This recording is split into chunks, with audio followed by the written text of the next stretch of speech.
Ailton coloque infinita graça.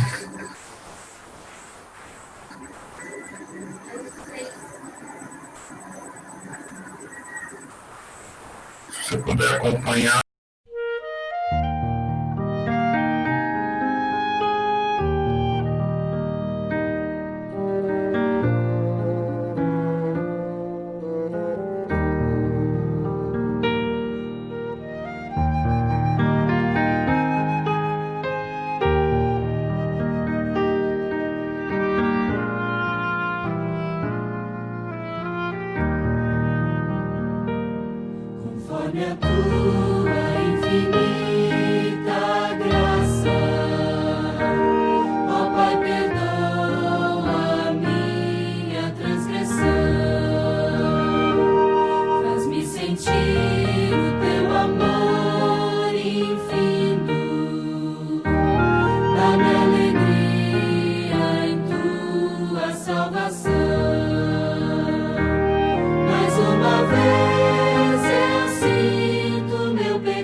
Nesse momento, então, nós gostaríamos de fazer uma oração. Vamos fazer uma oração ao nosso Deus. Oremos. Senhor nosso Deus, nosso Pai, nós queremos, Senhor, te agradecer a oportunidade de mais uma vez podermos estar reunidos para poder, Senhor, estudar a Tua Palavra, ouvir a Tua voz. Nós, Senhor, dependemos também dessa tecnologia agora, que nos aproxima, mesmo estando distantes uns dos outros, mas precisamos muito mais do Teu Espírito Santo, que possa nesse momento, Senhor, se fazer presente nesta reunião e abençoar, Senhor, aqueles que aqui estão, aqueles que não puderam ainda estar conectados, mas que Tu possas guiar a toda a programação desta noite e que Tu possas permanecer conosco, Senhor Deus. Esse é o nosso desejo e oração em nome de Jesus. Amém. Nesse momento, nós queremos facultar aqui aos que estão presentes aqui através do Zoom, que pudessem participar conosco, caso você tenha aí algum pedido, algum agradecimento a Deus. Né? Nós temos aqui a Juliene, nós temos aqui a irmã Cléia Maria, o próprio José Hilton, que está aqui presente também, o Jarson, Marcela está entrando agora. Então, caso alguém gostaria de fazer algum pedido, algum agradecimento a Deus, poderia fazer nesse momento, está aberta a oportunidade.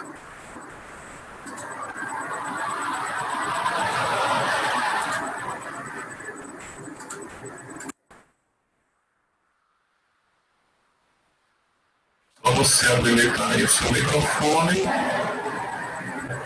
e fazer o seu pedido, o seu agradecimento.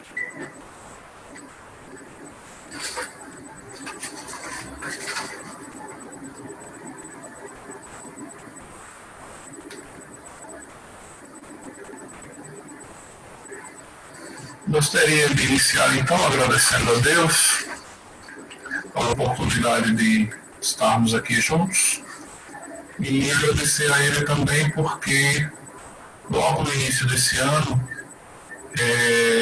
eu tive um problema no âmbito da escola, dando aula, e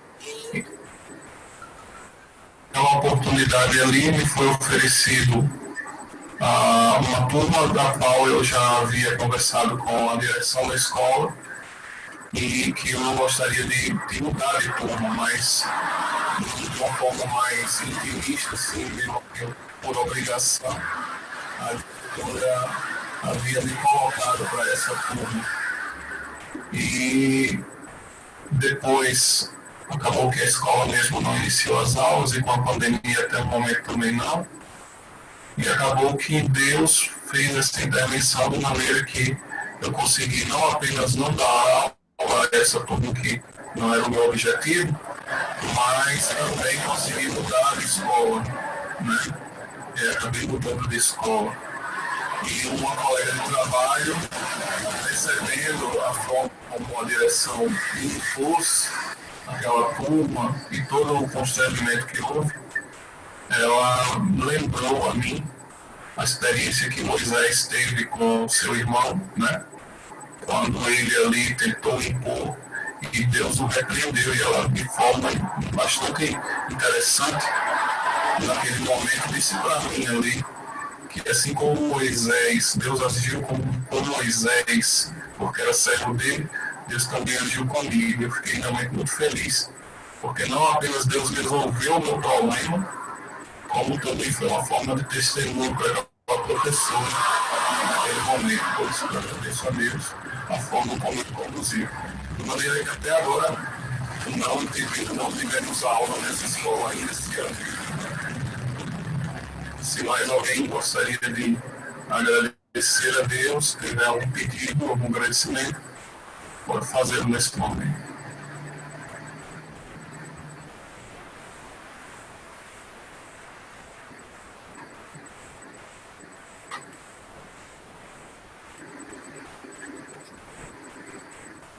Bom, já que o pessoal ainda está aí chegando, né? Eu queria agradecer a Deus pela oportunidade de poder compartilhar com os irmãos aqui um pouco da palavra de Deus e poder estar presencialmente, online, melhor dizendo, né? Nesse culto aqui com vocês. Essa pandemia tem prejudicado tanto os nossos membros, né? No sentido de que muitas pessoas perderam praticamente todo o contato que tem com a igreja, perderam toda a conexão que eles tinham entre os membros. Às vezes a única ocasião que a pessoa ia ouvir um pouco da palavra de Deus era quando ia à igreja no sábado. E agora, infelizmente, por causa dessa situação, está difícil. Mas agradeço a Deus por causa dessa tecnologia, né? Que está à nossa disposição e a gente pode utilizar para tanto ser abençoado como para abençoar outras pessoas. Então, agradeço a Deus pela oportunidade e peço também a Ele, né? Que Ele nos abençoe durante essa noite aqui, para que tenhamos um momento bom, um momento interessante de estudo da Palavra de Deus.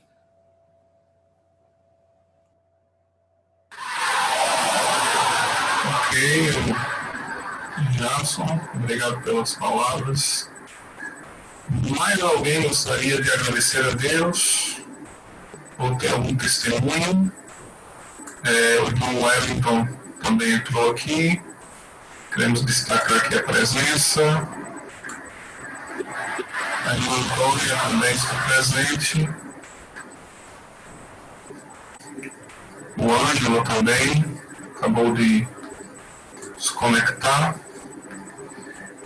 Então, se nesse momento não temos mais nenhum pedido, nenhum agradecimento, nós então agora faremos mais uma oração e aí passaremos a palavra ao Jason para que ele conduza a mensagem dessa noite. Oremos. Seu Deus nosso Pai, que o teu Santo e bom Espírito permaneça conosco. E agora, Senhor, que iremos abrir a tua palavra, que esse mesmo Espírito possa nos guiar ao contato, que a tua mensagem chegue aos nossos corações e possamos também colocar em prática, em nome de Jesus. Amém. Quero então passar a palavra ao Jasson, nesse momento. Amém. Bem, pois estamos aqui em mais um sábado, né? Mais uma quarta-feira para conversar sobre o sábado. O último encontro que eu tive com vocês foi há 2 semanas, uma quarta-feira também, onde a gente introduziu essa série de 4 quartas-feiras para discutir um pouco sobre o sábado, entender um pouco mais sobre como melhor guardar o sábado à luz das Escrituras, à luz do Antigo Testamento, à luz do que Cristo fez e os seus apóstolos fizeram no Novo Testamento.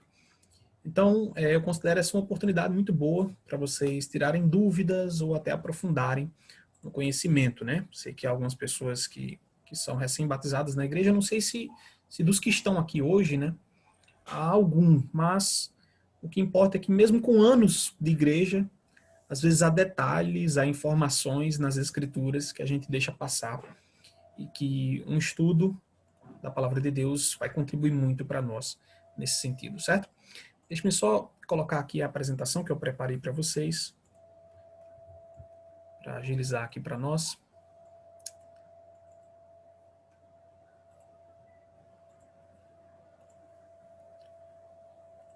Pronto.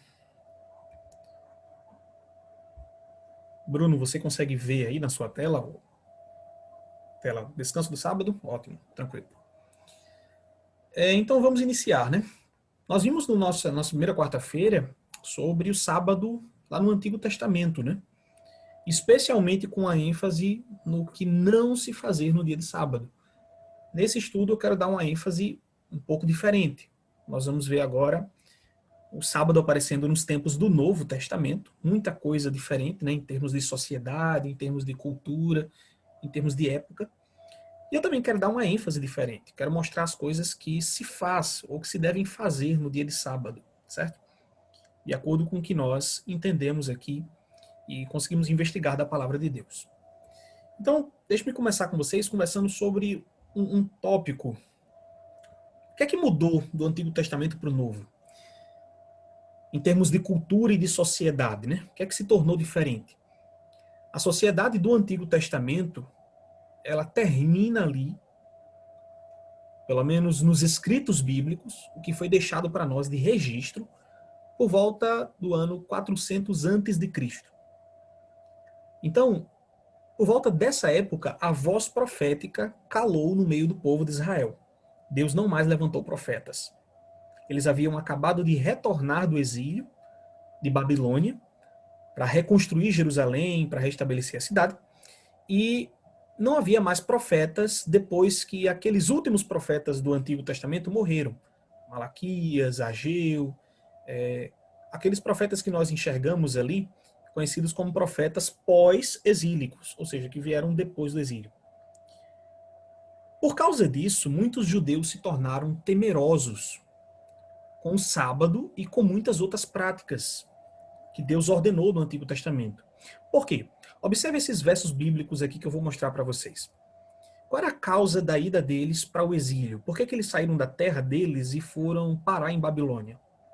Ezequiel 20 diz o seguinte, ó: também levantei-lhes no deserto a mão e jurei espalhá-los entre as nações e derramá-los pelas terras, se referindo ao seu povo aqui, o próprio Deus falando. Porque não executaram os meus juízos, rejeitaram os meus estatutos, profanaram os meus sábados, e os seus olhos se iam após os ídolos de seus pais. Então Deus dá um motivo muito claro aqui, né, de por que eles haviam ido para o exílio. Além de todas essas coisas, uma delas foi que eles profanaram os meus sábados. Então fique atento a essa ideia. Ela está espalhada nos livros de Neemias, de Isaías, de Jeremias. Eu peguei só uma amostra aqui em Ezequiel para não ficar exaustivo. Um pouco mais à frente, Ezequiel fala o seguinte, ó: A referência é outra, é no capítulo 22. Eu só não mudei aqui. Mas o que é que Deus diz no capítulo 22 lá? Os seus sacerdotes transgridem a minha lei e profanam as minhas coisas santas. Entre o santo e o profano não fazem diferença, nem discernem o imundo do limpo, e dos meus sábados escondem os olhos, e assim sou profanado no meio deles. Então, o povo de Israel profanava o próprio Senhor, lançava vergonha sobre o nome de Jeová, porque não guardavam o sábado que ele havia ordenado. E como resultado, eles acabaram indo parar no exílio, acabaram indo parar lá em Babilônia. O que aconteceu? Quando retornaram de Babilônia, por terem ficado com muito medo, eles criaram muitos escrúpulos, criaram muitas regras para não acontecer o que havia acontecido no passado. Por isso que no Novo Testamento nós encontramos, por exemplo, aquele grupo de pessoas chamado fariseus. Era um grupo, uma seita do judaísmo, que tinha muitos escrúpulos com relação ao sábado, e um dos motivos era esse. Eles queriam preservar a santidade do sábado, da lei de Deus, para que não fossem punidos como nação do modo como eles foram punidos lá em Babilônia há muito tempo. Então chega a época do Novo Testamento, e Jesus vem, né? E vamos ver o que é que o mestre nos fala a respeito do sábado. Em primeiro lugar, quando nós falamos sobre o Messias, sobre o Cristo, sobre Jesus e o sábado, o que é que estava em discussão frequentemente? Você vai encontrar muitas passagens no Novo Testamento onde Jesus discute o sábado com escribas, com fariseus. E qual era o tema de discussão? Tenha cuidado aqui, certo? Porque muitas pessoas acham que o assunto da discussão era se devia guardar o sábado ou não. Isso é enganoso. Jesus nunca discutiu se o sábado deveria ser guardado ou não. Esse não era um ponto de discordância entre ele e os judeus de sua época. Ambos concordavam, tanto Jesus como os fariseus, por mais que fossem seus inimigos, tanto Jesus como os escribas, todos concordavam que o sábado deveria sim ser guardado. Essa nunca era a discussão. Então o que é que se discutia fundamentalmente? Bom, sabemos que não era esse o assunto, se o sábado deveria ser guardado ou não. Isso era consenso entre ambos, tanto Jesus e seus discípulos, como entre escribas, fariseus e todas as outras seitas do judaísmo da época. Nenhuma negava a guarda do sábado. Ou seja, a gente não pode utilizar essas passagens do Novo Testamento para dizer que Jesus aboliu o sábado, ou que ficou para trás. Porque esse simplesmente nunca era o assunto. Jesus também nunca estava discutindo, irmãos, sobre quando guardar o sábado, em que período de tempo, em que dia.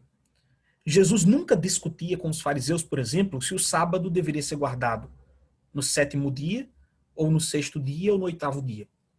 Jesus também nunca, jamais, teve nenhum diálogo sobre se o sábado podia ser qualquer dia da escolha pessoal do indivíduo. Esse também nunca foi o tema de discussão entre ele e os fariseus. Ou seja, ambos concordavam que o sábado era o 7º dia da semana, e era um dia específico que todos reconheciam como sábado. Por que eu digo isso? Porque há muitas pessoas que acham, hoje em dia, né, que o sábado tem a ver com uma escolha pessoal, no sentido de que eu escolho qual é o dia que eu quero guardar e quais dias eu quero trabalhar. Então você vai encontrar muitos irmãos evangélicos dizendo o seguinte: se eu trabalhar 6 dias, não importa quando eu comecei, aí o 7º da sequência vai ser o meu sábado. Por exemplo, se você começar a trabalhar na quarta-feira, então você vai trabalhar 6 dias e depois de passados os 6 dias, contando da quarta-feira, no 7º você descansa. Ou seja, você descansaria ali na terça-feira da semana seguinte, já que você poderia escolher qual dia de sábado. Bom, pessoal, devo dizer para vocês que esse nunca foi o assunto de discussão entre Jesus e os fariseus. Nenhum deles sustentava, nenhum deles pregava essa ideia estranha de que o sábado podia ser qualquer dia da semana. Todos eles estavam de comum acordo que o sábado era um dia específico da semana. Então, antes de saber o que é que eles discutiam, né, nós já sabemos aqui o que é que eles não discutiam. Eles nunca discutiam, repetindo, se o sábado era para ser guardado ou não. Todos concordavam que devia. E também nunca discutiam se era mesmo o sétimo dia da semana ou se podia ser um dia da minha escolha. Na verdade, nem faz sentido essa segunda ideia, né, irmãos? De que um sábado pode ser um dia da minha escolha. Por quê?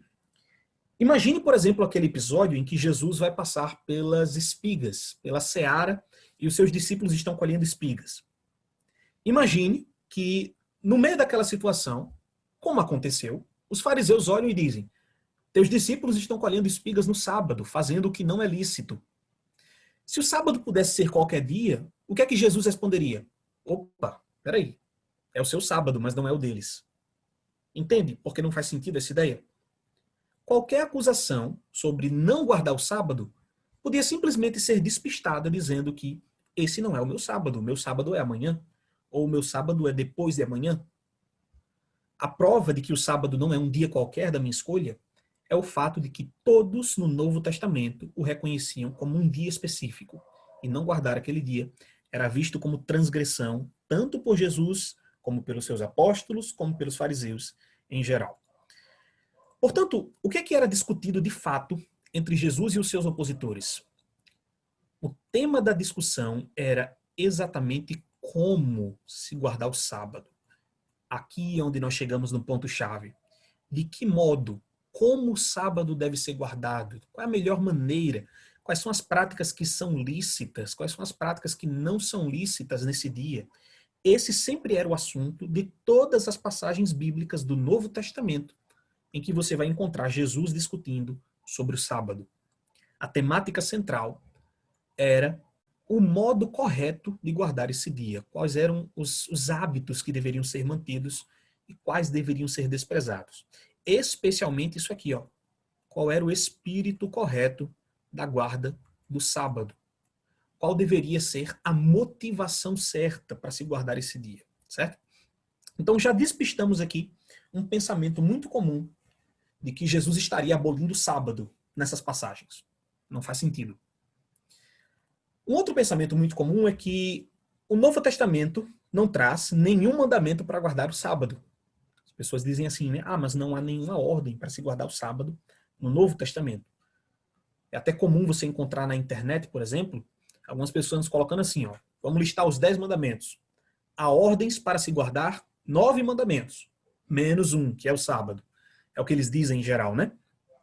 Gente, devo admitir para vocês que uma ordem expressa, no sentido do mandamento, como está lá em Êxodo 20, lembra-te do dia de sábado, realmente não existe no Novo Testamento. Mas pare e pense um pouco. Se o sábado não fosse algo importante, se o sábado fosse algo para ser deixado em segundo plano, será que os autores do Novo Testamento colocariam Jesus falando tanto sobre ele? O que eu quero dizer com isso?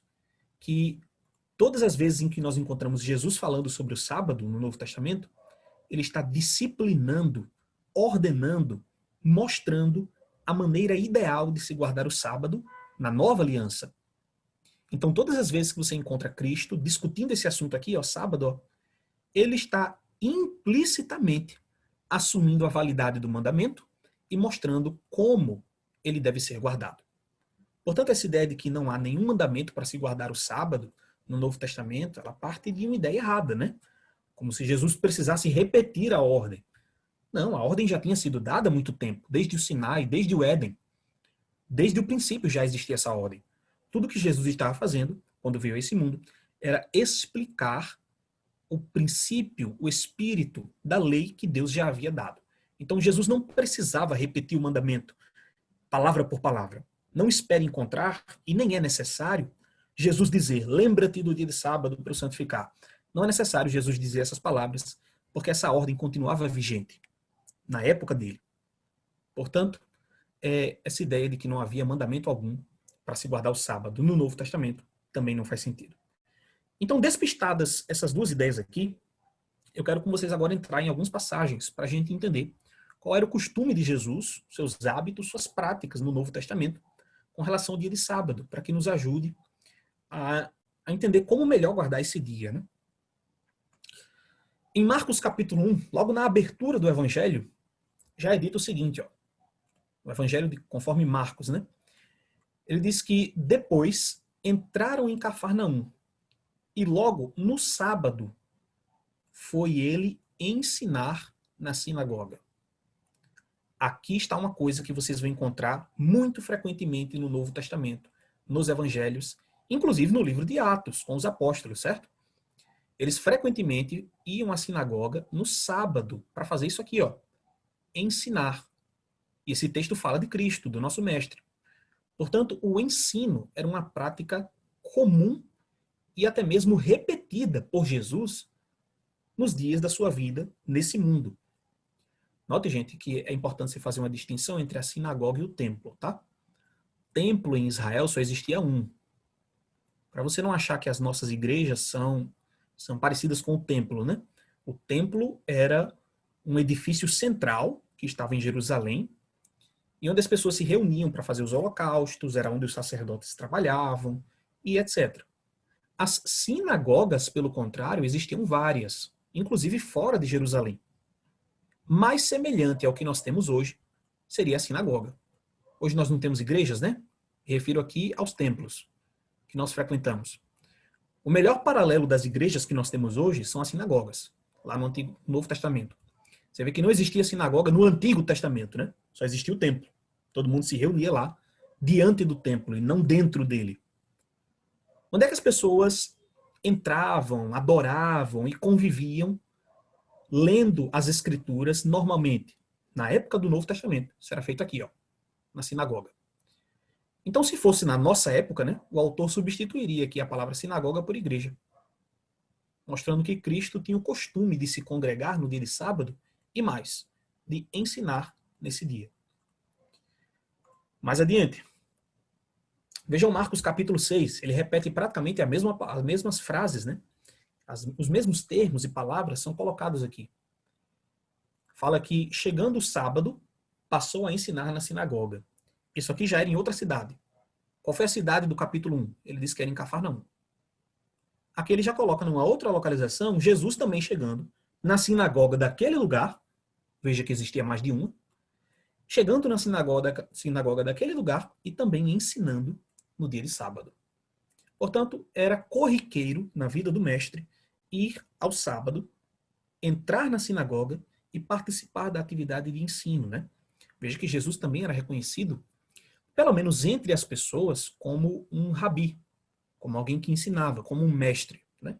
Ele não era um rabi das escolas rabínicas, mas ele era reconhecido entre muitas pessoas como um mestre, um professor. Veja agora esse texto clássico, né? Esse aqui está presente nos nossos queridos estudos bíblicos, quando a gente ministra para alguém, e a gente gosta muito de usar esse texto, né? Porque diz assim: indo para Nazaré, também uma outra cidade, né? Onde fora criado, entrou num sábado na sinagoga, novamente, ó, segundo o seu costume, e levantou-se para ler. E você vê que ele lê ali o livro do profeta Isaías, se você continuar a leitura. Ele diz que uma profecia se cumpriu naquele dia. Novamente percebemos aqui a mesma ideia, só que há um detalhe adicional aqui em Lucas, irmãos. Observe, eu até grafei aqui, com cores diferentes, dizendo que Jesus frequentava a sinagoga segundo o seu costume. Era um costume pessoal do mestre ir à sinagoga no sábado. Alguns leem esse texto aqui e dizem, mas Jesus fazia isso porque ele era judeu. Então era costume dos judeus ir à sinagoga no sábado. Opa, vamos com calma. O texto não diz segundo o costume dos judeus. O texto diz segundo o seu costume. O costume pessoal de Jesus, certo? Então fiquem atentos também, porque essa passagem nos revela que Jesus não fazia isso por mera conveniência, né? O que as pessoas dizem muitas vezes? Não, ele frequentava a sinagoga no sábado porque lá teria pessoas para ouvir. Ele só ia à sinagoga no sábado porque as pessoas ainda não tinham aprendido sobre um novo dia para se guardar e, portanto, os judeus frequentavam a sinagoga no sábado e era o único lugar onde Jesus seria ouvido com uma grande concentração de pessoas. Não é verdade. O texto fala aqui que era costume pessoal do mestre fazer isso nesse dia. Não é segundo o costume dos judeus, mas segundo o costume de Jesus. E esse trecho interessante aqui, né? Muitas vezes omitido, muitas vezes a gente não nota, né? Preste atenção num dado interessante aqui. Aconteceu que, ao entrar ele num sábado, na casa de um dos principais fariseus, para comer pão, eis que o estavam observando. Às vezes a gente tem uma visão muito antipática dos fariseus, né? E de fato é uma imagem que muitos fariseus passavam na época de Jesus. Mas Jesus era amigo de alguns fariseus. Havia muitos fariseus que eram simpáticos à mensagem de Jesus.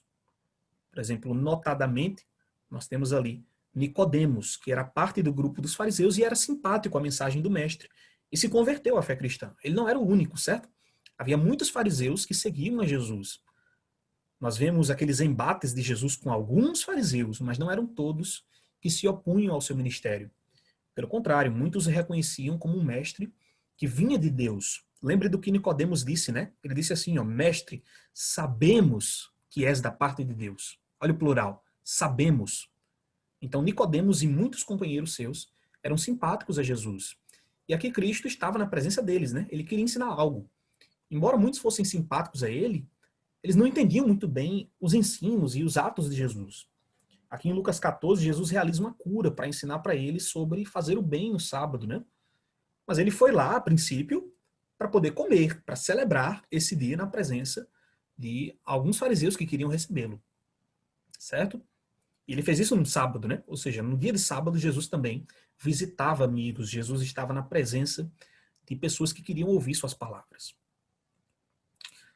Vamos um pouco mais adiante. Vão recolhendo aí as informações, porque o meu objetivo é fazer um panorama com vocês, pegar várias passagens dos evangelhos que tratam de Jesus e a guarda do sábado.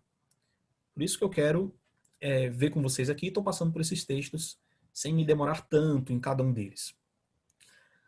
Agora eu queria ler uma passagem de Lucas capítulo 6, que nos ensina algo também muito importante. Deixe-me alternar aqui para o aplicativo da Bíblia, para ficar mais fácil de a gente ler junto também. Só um segundinho. Lucas capítulo 6. Deixa eu me colocar aqui na passagem. Se você tiver com Bíblia, preferir ler na Bíblia, também não tem problema, certo? Quando é que ocorre isso aqui, Jason? Isso aqui, pessoal, ocorre logo após Jesus passar pelas searas de espigas, né? A posição do relato é logo depois. Mas a gente ainda vai ler esse trecho das espigas num momento oportuno, daqui a pouco. Vejam comigo aqui, eu estou em Lucas capítulo 6 e eu quero ler com vocês daqui para cá, dos versos 6 até o 10. Sucedeu que em outro sábado, entrou ele na sinagoga e ensinava. Ora, achava-se ali um homem cuja mão direita estava ressequida. Os escribas e os fariseus observavam-no, procurando ver se ele faria uma cura no sábado, a fim de acharem de que o acusar. Veja, entre os escribas e fariseus havia aquele clubinho que era opositor de Jesus. Estava perdendo fama e prestígio entre o povo porque Jesus estava ganhando essa mesma fama e prestígio. Então eles ficavam só esperando uma ocasião, espreitando, para ver se poderiam acusar Jesus de algo. Verso 8. Mas ele, conhecendo-lhes os pensamentos, disse ao homem da mão ressequida: levanta-te, vem para o meio. E ele, levantando-se, permaneceu de pé. Então disse Jesus a eles: o que vos parece? É lícito no sábado fazer o bem ou o mal? Salvar a vida ou deixá-la perecer? Veja que Jesus tinha a intenção aqui de mostrar isso publicamente, né? Ele pede que o homem levante, pede que ele fique de pé e que venha até ele. Então chama a atenção de todos. E faz essa pergunta, né? É lícito fazer o bem no sábado? Veja agora o verso 10. E fitando todos ao redor, todos estavam olhando para ele agora, né? Disse ao homem: estende a mão.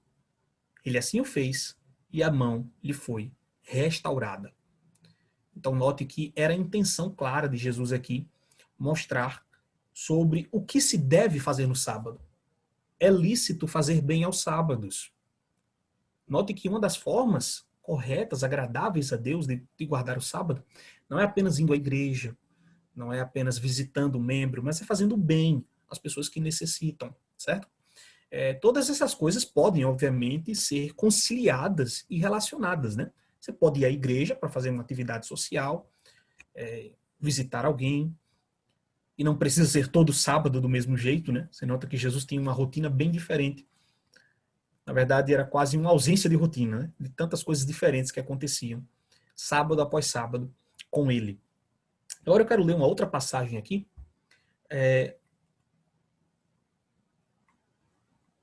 do mesmo evangelho, o evangelho de Lucas, certo? Que se encontra no capítulo 13. Esse texto aqui me parece muito interessante. Porque Jesus vai dizer uma coisa no final que é tocante, pelo menos para mim. Olha aqui, ó. Ora, ensinava Jesus no sábado numa das sinagogas. E veio ali uma mulher possessa de um espírito de enfermidade. Havia já 18 anos. Andava ela encurvada, sem de modo algum poder endireitar-se. Veja o efeito da possessão demoníaca, né? Ela ficou encurvada. Vendo a Jesus, chamou-lhe e disse-lhe: Mulher, estás livre da tua enfermidade. E impondo-lhe as mãos, ela imediatamente se endireitou e dava glória a Deus. Então Jesus fez aqui um exorcismo no dia de sábado, né? Expulsou um demônio. O chefe da sinagoga, indignado de ver que Jesus curava no sábado, disse à multidão. Veja, o chefe da sinagoga queria tirar crédito de Jesus, né? Queria descreditá-lo publicamente. 6 dias há em que se deve trabalhar. Vinde, pois, nesses dias para serem curados, e não no sábado. Olha a resposta de Jesus agora. Disse-lhe, porém, o Senhor: Hipócritas, cada um de vós não desprende da manjedoura no sábado o seu boi ou seu jumento para levá-lo a beber? Por que motivo não se devia livrar deste cativeiro, em dia de sábado, esta filha de Abraão, a quem Satanás trazia presa há 18 anos? Aí o verso 17 vai apenas dizer que eles ficaram envergonhados com a resposta de Jesus, né? Veja que resposta pungente, que resposta forte Jesus deu, né? Se nós podemos fazer, se eles faziam coisas de menor relevância no sábado, como dar a beber um animal, levá-lo para comer, e que eram coisas que exigiam um relativo esforço, e Jesus também não reclama disso, né? Ele diz que é lícito fazer bem aos sábados. Quanto mais libertar aquela filha de Abraão, que estava no cativeiro de Satanás, já havia 18 anos. Então veja a sensibilidade do mestre, né? Quando nós vemos pessoas presas em seus pecados, pessoas que necessitam de auxílio espiritual, essas pessoas é que devem ser buscadas nesse dia santo para que nós possamos auxiliá-las, certo? Então, eu queria enfatizar isso para vocês entenderem esse ponto sobre a libertação dos cativos de Satanás no dia de sábado. Era uma obra muito comum de Jesus também. Claro, né? Nós não libertamos do mesmo modo que Jesus libertava. Jesus ia ali e fazia um exorcismo, uma cura diante das pessoas. Nós apenas pregamos. Mas ainda assim a palavra de Deus é o meio pelo qual essas pessoas conhecem a Cristo. Vamos um pouco mais adiante. Eu vou ler um trecho agora, que é justamente aquela passagem de Jesus passando por entre as espigas, né, junto com seus discípulos. Essa passagem é importantíssima. Se você estava dormindo durante o estudo todo, acorde agora. Talvez é a passagem mais importante aqui, porque ela nos revela muitos detalhes sobre a guarda do sábado.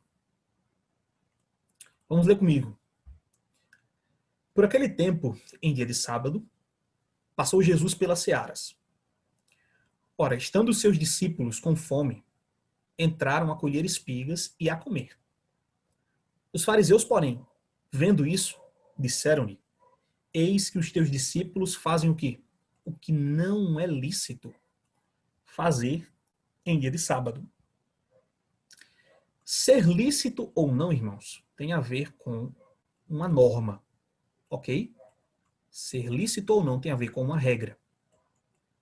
Mas para qual regra eles estavam apontando quando disseram que não era lícito? Ou seja, que eles estavam pecando ou transgredindo. Não era de acordo com a lei de Deus. A lei de Deus proibia, claro, colheitas de agricultura no dia de sábado. Ela proibia colheitas servis, colheitas para trabalho. Entrar com cestas no milharal, entrar com cestas numa seara de trigo e colher para faturar, para obter renda. Mas não era isso que os discípulos estavam fazendo. Eles estavam colhendo espigas e comendo. A acusação aqui também não foi de roubo. Esses homens conheciam muito bem as passagens do Antigo Testamento, do livro de Deuteronômio, que permitiam um homem passar por uma seara e colher espigas para alimento próprio. Eles entendiam aqui que os discípulos não estavam roubando. Esse não era o ponto da acusação. O ponto da acusação é, eles estão fazendo o que não é lícito no dia de sábado. Então, conforme as regras próprias que aqueles fariseus tinham, a lei oral dos judeus daquela época, ou a halaká, como a gente chama, os discípulos estavam pecando. Porque o mero retirar de uma espiga, mesmo que fosse para alimento próprio, era considerado pecado. Enquanto que a lei de Deus consideraria pecado apenas se fosse uma colheita servil. Aquela colheita que se faz no final de uma temporada para vender e obter lucro. E não era isso que eles estavam fazendo. Mas não é nisso que eu quero me concentrar com vocês. Eu quero me concentrar na resposta de Jesus. Veja o que acontece aqui. Mas Jesus lhes disse, não lestes o que fez Davi quando ele e seus companheiros tiveram fome? Opa, presta atenção. Jesus vai utilizar 2 exemplos do Antigo Testamento para mostrar por que é que os discípulos não estavam errados. Por que eles não estavam pecando. Eu quero que você se concentre nesses 2 argumentos de Jesus, porque são muito importantes. O primeiro foi, vocês não leram o que Davi fez quando ele teve fome? Como entrou na casa de Deus, não lhes era lícito comer. Aqui tocou no ponto que os sacerdotes estavam pensando. Os sacerdotes estavam pensando, eles estão fazendo o que não é lícito no sábado. Mas olha o argumento de Jesus. O primeiro argumento dele é, mas peraí, Davi fez uma coisa, né? Ele entrou lá no templo, ele comeu do pão e ele não era permitido comer daquele pão. Era proibido a Davi comer daquele pão. Não era lícito para ele, nem aos que com ele estavam, Jesus fala. Mas exclusivamente a quem o texto fala? Exclusivamente aos sacerdotes. Se você ler o livro de Êxodo e Levítico, só quem podia comer do pão do santuário eram sacerdotes. Por que então que Jesus usa esse argumento aqui? Jesus está querendo mostrar uma situação. Embora houvesse uma regra, uma norma, que proibia comer daqueles pães, nesse caso extremo, em que a vida de Davi estava em risco, um risco iminente, certo, irmãos? Risco iminente. Se ele não comesse ali, ele imediatamente morreria de fome. Ele estava seguindo de viagem já. Se ele não se alimentasse daqueles pães, se não tivesse outra fonte, logo, logo Davi morreria. Não era uma situação aqui em que ele precisava trabalhar para obter renda, não. Aqui era uma situação de fome iminente. Jesus diz, ele comeu do pão e não teve problema. É a tônica que Jesus quer passar aqui. Esse é o primeiro argumento. Quando a vida está sob risco, certas prioridades da lei de Deus aparecem. Então, naquele momento ali, não era prioridade deles, por exemplo, ir à igreja. Não era prioridade deles, naquele momento ali, fazer uma oração. Não era prioridade deles, naquele momento, fazer uma visita à casa de alguém. Qual era a prioridade naquele momento? Satisfazer a necessidade da fome, senão aquilo ali impactaria na vida deles. E tem algo mais, certo? Não é só isso. O que eu quero mostrar com esse primeiro ponto, que Jesus tentou mostrar para eles, é que a lei de Deus ela tem uma escala de prioridades. Mesmo que a norma proibisse aos outros comerem, permitisse só ao sacerdote, naquela situação específica, em que Davi e os seus companheiros estavam com fome, foi permitido a eles comer. Agora vamos pensar aqui no segundo ponto. Ou não lestes na lei que aos sábados os sacerdotes no templo violam o sábado e ficam sem culpa? Pois eu vos digo, aqui está quem é maior que o templo. Esse é o argumento que fecha a passagem. Que fecha as palavras de Jesus, né? Os argumentos dele. Eu quero que vocês se concentrem aqui em 2 expressões que parecem contraditórias. Talvez você nunca tenha pensado nesse texto aqui, mas pense um pouco agora. Irmãos, como é que os sacerdotes podem violar o sábado, como Jesus fala, e ficar sem culpa? Como é que é definido o pecado lá em João? Vocês lembram? Diz assim, o pecado é a transgressão da lei de Deus. O pecado é a violação da lei de Deus, né? Como é que eles podiam violar o sábado e ficar sem culpa? Nós temos duas alternativas aqui. Uma das alternativas é: Deus deu uma lei que, ao ser praticada, gerava pecado. Para nós, isso é inadmissível. Deus nunca daria uma lei que, ao ser obedecida, fosse pecado. Nem faz sentido essa ideia. Pecado é desobedecer a Deus, não obedecê-lo. Ao que Jesus se refere aqui? Isso acontece, irmãos, porque no sábado, várias cerimônias, vários atos comuns, corriqueiros, que se faziam durante a semana pelos sacerdotes, eram feitos mais ainda. Por exemplo, no dia de sábado, eles deveriam acender o altar com mais óleo. No dia de sábado, eles precisavam sacrificar mais cordeiros. No dia de sábado, eles precisavam circuncidar pessoas, meninos novos, se viessem, né? Geralmente se circuncidavam um israelita ao 8º dia. Se ele fosse trazido, tivesse nascido, e fosse o 8º dia do seu nascimento e caísse no sábado, o que é que ele ia fazer? Ser levado ao templo para ser circuncidado. Então, o dia de sábado era o dia em que o sacerdote mais trabalhava. Jesus diz assim, olha, o sacerdote não descansa no sábado.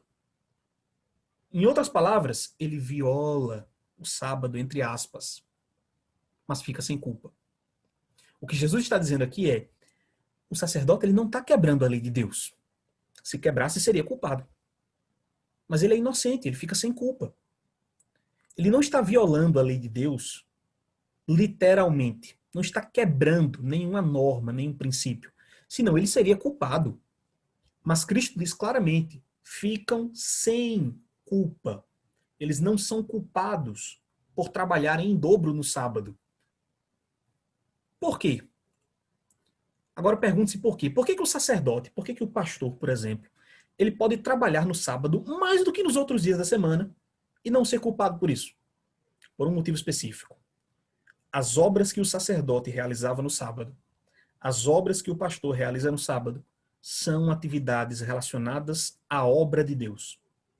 São relacionadas à causa de Deus. Você percebe? Toda atividade, tudo que nós fazemos que é dirigido para a obra de Deus, não é pecado se realizar no dia de sábado. Há uma discussão comum, né? Eu já vi em grupos aí de WhatsApp as pessoas discutindo o seguinte: no dia de sábado eu posso pegar um ônibus?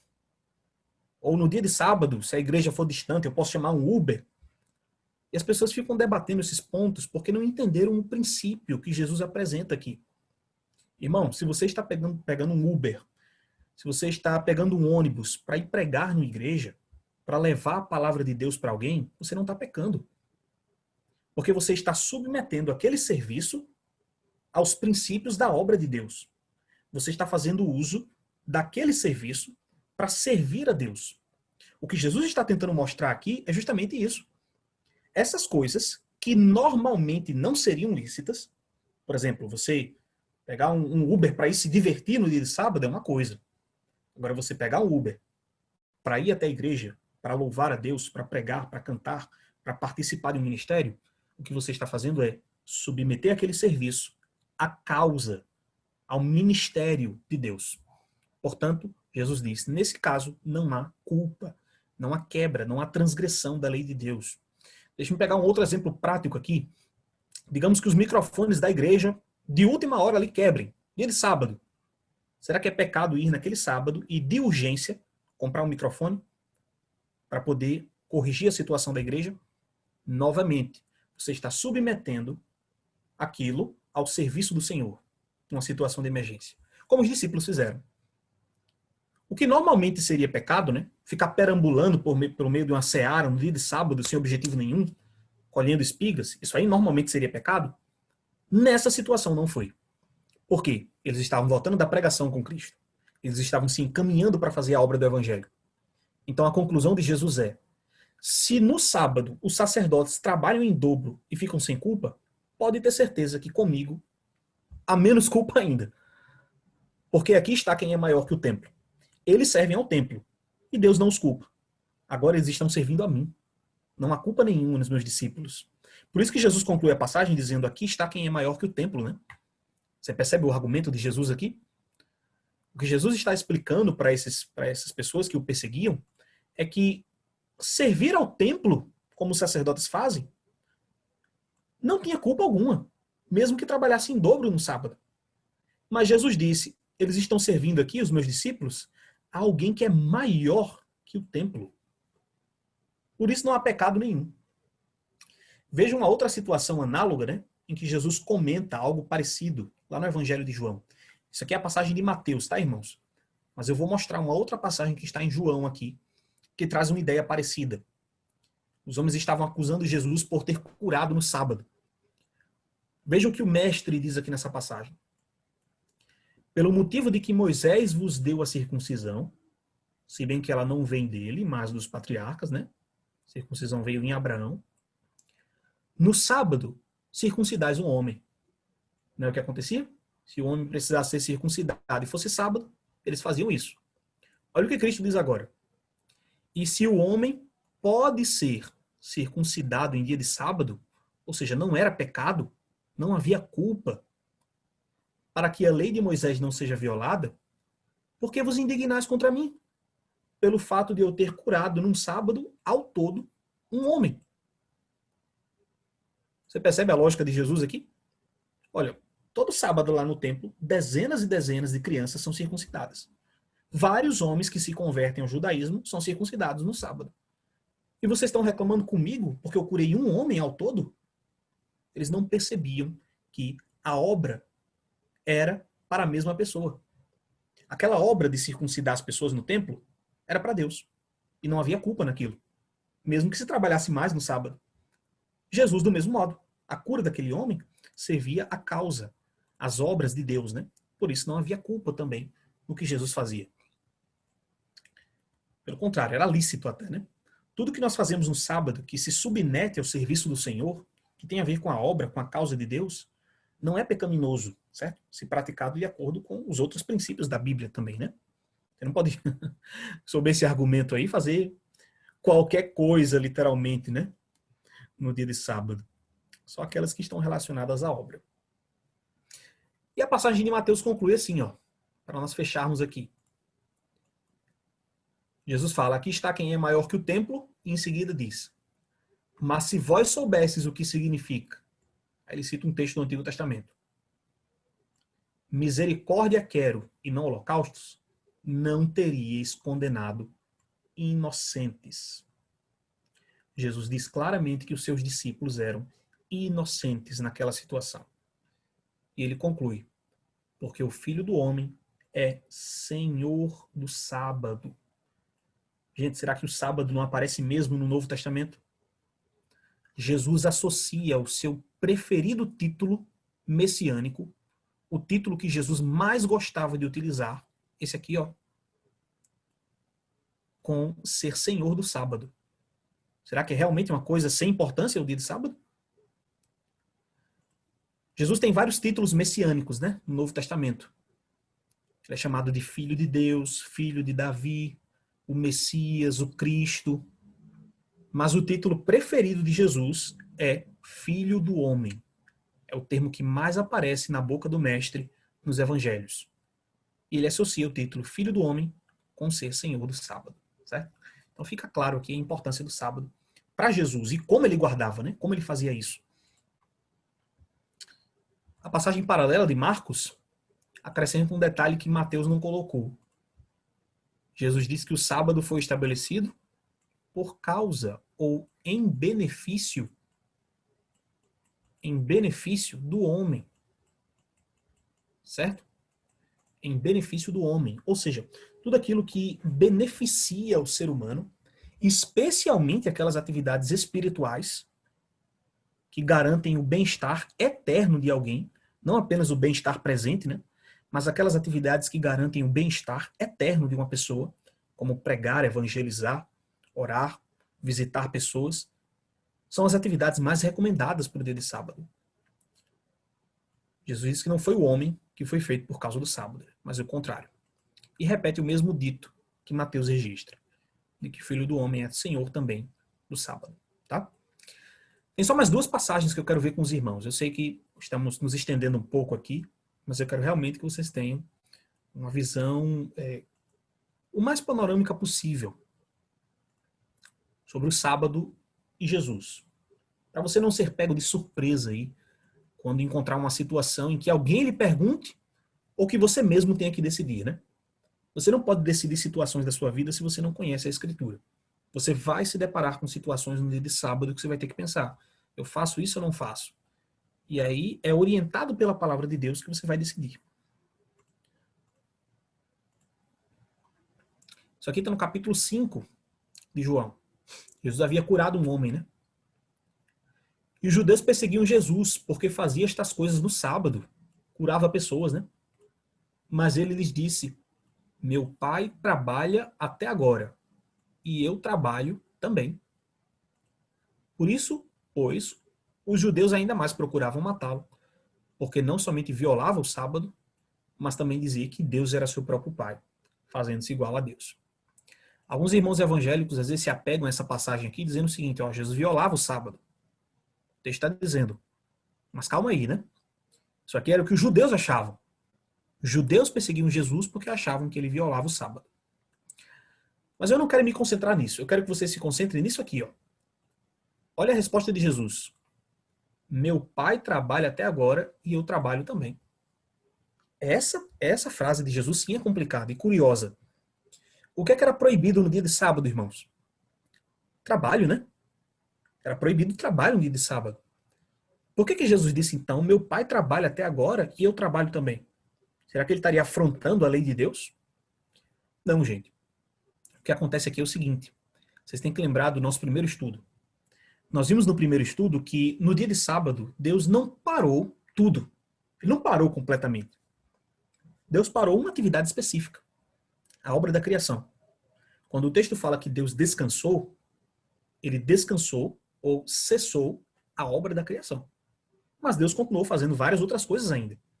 O sábado não é um dia de inatividade, um dia para ficar parado. Deus continuou sustentando o universo. Deus veio ao encontro de Adão e Eva. Deus esteve na presença deles junto com a natureza. O primeiro culto foi celebrado ali naquele primeiro sábado. Então, Deus não parou 100% nesse dia. Jesus está dizendo algo parecido aqui. Ele está dizendo: olha, vocês acham que porque é sábado eu vou parar de trabalhar? Meu pai trabalha até agora e eu trabalho também. Esse trabalho que Jesus falava aqui não era o trabalho da carpintaria, não, que ele tinha na semana, antes de começar o seu ministério, né? Jesus era carpinteiro. Durante seu ministério, ele, como pregador itinerante, provavelmente não trabalhava mais na carpintaria. O que Jesus está dizendo aqui é: meu trabalho agora é levar a palavra de Deus para as pessoas. E se for necessário fazer isso no dia de sábado, eu vou. Agora eu pergunto para vocês, quando Jesus diz aqui: o meu pai trabalha até agora, será que era algum trabalho para sustento próprio? Deus Pai precisa disso? Deus Pai precisa trabalhar para se sustentar? Claro que não, né, irmãos? Nem faz sentido. Quando Jesus diz que meu pai trabalha até agora, é uma obra específica, a obra da salvação. E Jesus está dizendo: eu acompanho ele nessa obra. Se meu pai trabalha pela salvação das pessoas, eu trabalho também. Então é essa obra que nós devemos imitar do Mestre, como ele também imitava o seu pai em fazer essa obra de salvação pelos indivíduos.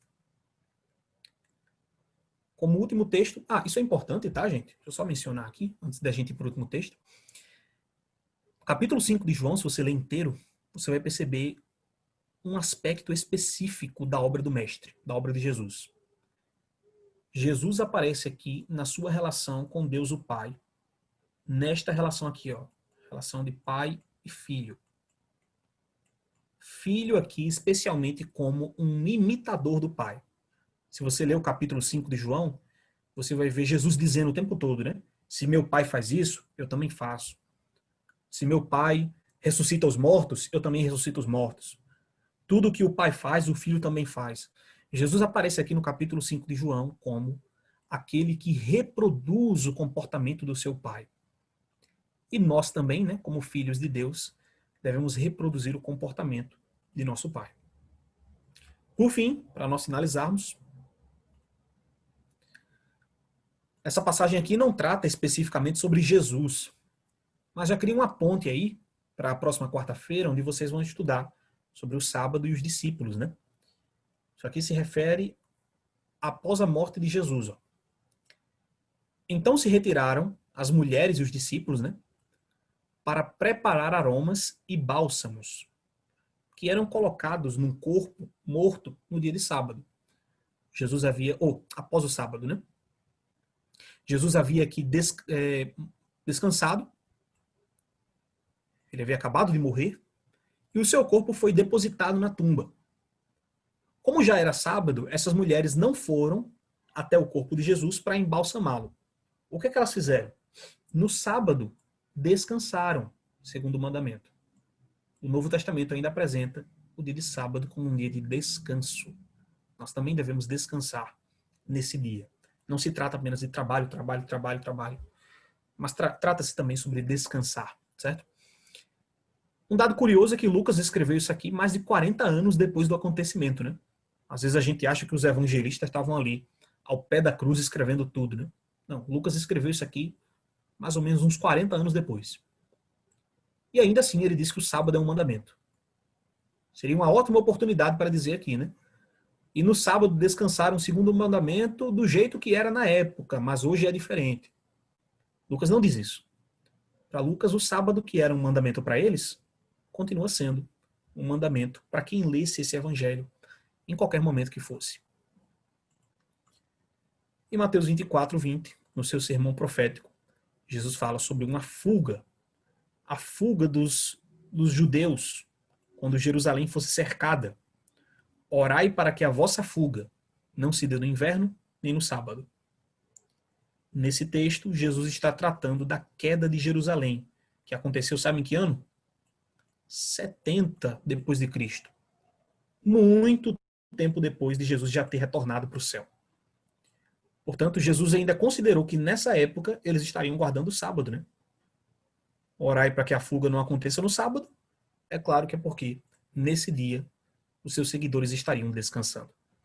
Então, eu quero finalizar por aqui com vocês. Espero que vocês possam ter aprendido aí alguns princípios sobre como se guardar o sábado, ter aprendido que esse dia se destina principalmente a fazer a obra de Deus, a imitar Jesus no seu comportamento, né? Ele visitava pessoas, visitou os fariseus, como diz o texto, né?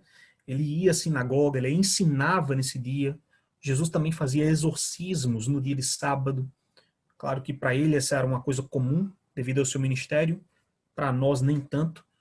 Mas, ainda assim, obedece ao princípio de trazer cura no dia de sábado. E devemos curar as pessoas espiritualmente, levando a palavra de Deus para elas, levando Cristo, o poder que liberta essas pessoas. E por último, sábado é um dia de replicar o comportamento de nosso Pai, de Deus, né? Se Deus trabalha nesse dia em favor da salvação das pessoas, nós também devemos trabalhar. Não o trabalho secular, o trabalho comum. Esse aí fica para os outros 6 dias da semana. Mas no sábado, nós trabalhamos em favor da causa e da obra de Deus, certo? Então, espero que vocês possam ter sido abençoados por esse estudo e quero concluir por aqui com vocês hoje. Vou fazer uma oração agora. Ao término da oração, o irmão Bruno aí pode retomar a palavra. Vamos falar com Deus. Oremos. Senhor eterno, Deus bendito, muito obrigado porque o Senhor nos mostra em sua palavra como guardar esse dia santo que o Senhor nos deu, um dia que foi feito em nosso benefício, para favorecer nossa relação contigo, para levar a tua palavra para as pessoas, para curá-las espiritualmente, para estar na companhia da tua igreja, aprendendo e ensinando.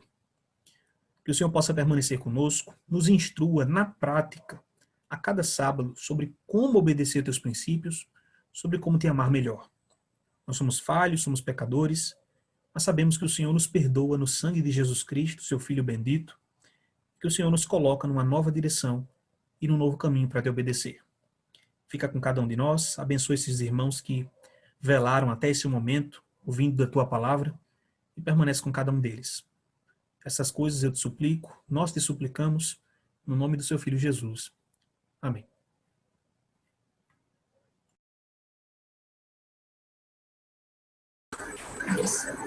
Nós queremos agradecer aqui a mensagem pastor Jason, e também a presença dos irmãos que estiveram conosco nesse culto de quarta-feira de poder. E queremos também convidar vocês a estarem presentes na nossa classe bíblica, o estudo que estaremos realizando amanhã, na quinta-feira, mais uma lição da classe bíblica do estudo do livro O Mistério da Profecia, às 20 horas. E também, claro, culto presencial no próximo sábado, todos convidados. Agradecemos então a presença de todos, fiquem com Deus e até mais.